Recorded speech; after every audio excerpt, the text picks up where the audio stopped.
Hello and welcome back to Wireman's Whimsy. Today I am going to show you a technique that my upline Tanya showed us at card night the other night. So it is stamping with Tanya Badulka, and I've just realized I haven't even actually stuck these flowers down yet. I'm so excited to go through this video with you. So we're using the two-tone Flora set and the dies, and we're using the large die.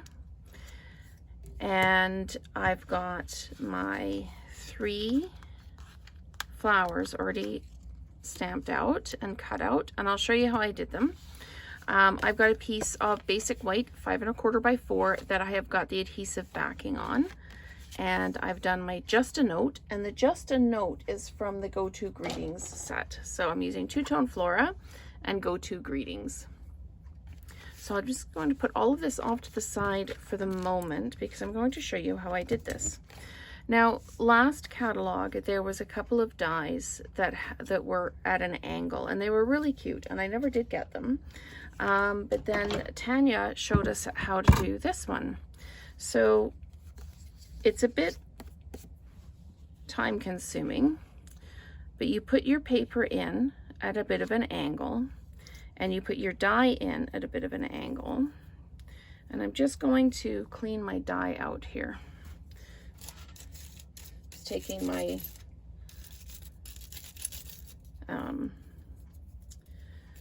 brush, and I'm just brushing it off so that I don't have any extra pieces on my piece when I'm finished. Okay, so what we do is we angle this and we angle the paper. Don't mind about the bent corner there. I had an oops. So you're going to have a little bit of extra at the top and a little bit of extra at the bottom, but that's okay. So you can see it really doesn't matter. It just kind of makes everything drift off the page, which is really quite pretty. So I'm now going to sandwich this up, and I'm going to run it through the Stampin' Cut and Emboss. I'm going to run it back and forth about 4 times because this die, the top edge doesn't catch on my machine. Every machine is calibrated a little bit differently. Some dies, they run through no problem. Other ones you need to run back and forth a few times, and this is one of those for me. It's not the problem of the die, it's just the way the machine is calibrated. And there's no way to change the calibration of the machine, but you just need to run it back and forth. And if you do have issues, you can put a shim in, which is just another piece of cardstock over the top to just create that extra layer. Okay, so I'm just going to get my foam mat, and the first thing I'm going to do is I'm going to do this without taking the die off, just to see how much I can get out. Probably sounds terrible on the video, but just giving it a good push to see how much I can get out before I actually take the die off. Okay, so those lots came out there. I'm going to take the die off, put the die all off to the side. I'm just going to shake that into the garbage. And then I'm going to just do a little bit more now that it's out of the die. There's lots of little bits on this. Now, quite a lot of the little bits will come off when I peel the backing off. So I'm just going to shake that out. Like I said, there's lots of little bits on this. Lots of little bits. So I'm just going to peel the backing off, and it will take some of those little bits with it as well. But this is now sticky. So I'm going to just carefully peel that corner off because I don't want to tear it. Now, here's a bit of a trick. There are still some pieces in there. So what I'm going to do is I'm going to stick this back down onto the cover so that I can hold on to it. And I'm going to take my piercing tool, and I'm just going to lift these out of the way. They're mostly just falling right away, But this is the most time consuming part, is getting all of the pieces out. And they'll stick to your fingers and that, but this is the easiest way to actually stick this down. So I'm just going to pop that out there. That needs to stay. I'm going to pop this out.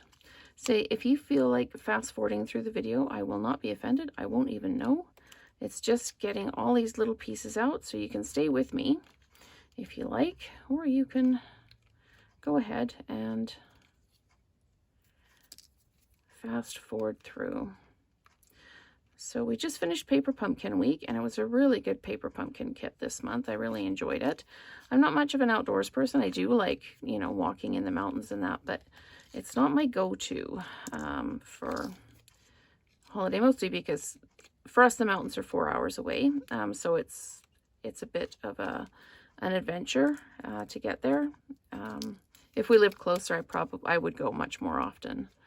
But great paper pumpkin kit this month. I've got a few new subscribers, so welcome.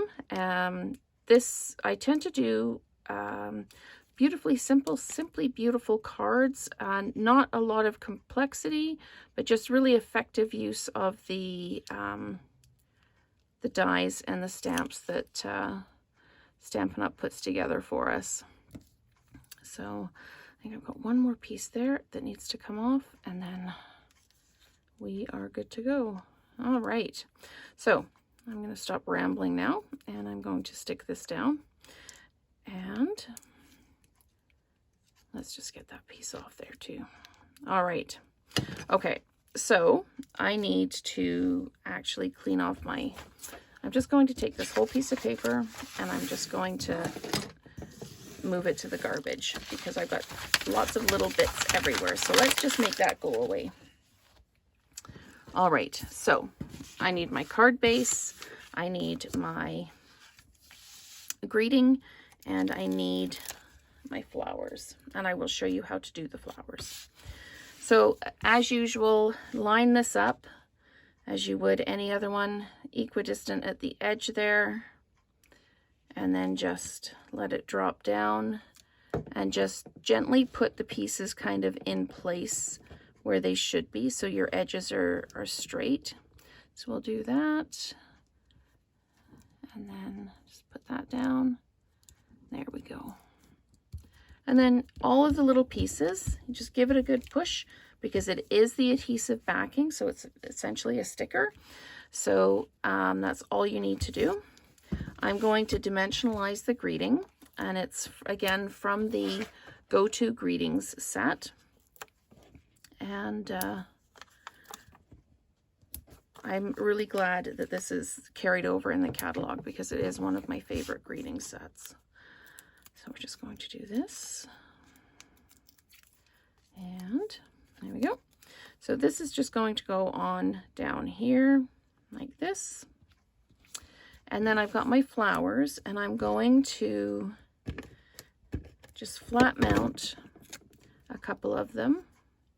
As you can see, these ones are sliding all over the place because I hadn't actually glued them down. I was so excited to start the video, I didn't even finish with that. So in this one, I'm going to put adhesive on the bottom, just like that, and then I'm going to put a dimensional. I have one left on that sheet that I don't have to cut up. I'm going to put a dimensional at the top because I want it to jump up just a little bit. So I'm going to slide that under like that and put it like that. And I've done some, these are the iridescent basic pearls. Let's just get some of the stuff out of the way. And I colored them with the Orchid Oasis, Dark Orchid Oasis Stampin' Blend. So the Stampin' Blends are a great way to create your own kind of custom accessories. You can use them on ribbon to color ribbon, and you can use them on all kinds of the adhesive dots. So that's our card. And just before I go, I'm going to really quickly show you how I did the flowers. So I always do, with the two-step stamping, I always do the detail stamp first, because I find that it's easier for me to aim the other stamp, the background stamp, if I've got the lines already there from the detail. So this is second value. I'm using one ink pad for this, and I'm just going to line this up as best I can without getting my hair in the frame here. Just pop that down like that. And there is our two-tone Flora. It's that easy. I usually just use one ink pad. I do first value for the detail, second values, which means I've stamped away for the background. So that is our card, and I appreciate all of you and your likes and your comments. So let's get together and create together soon.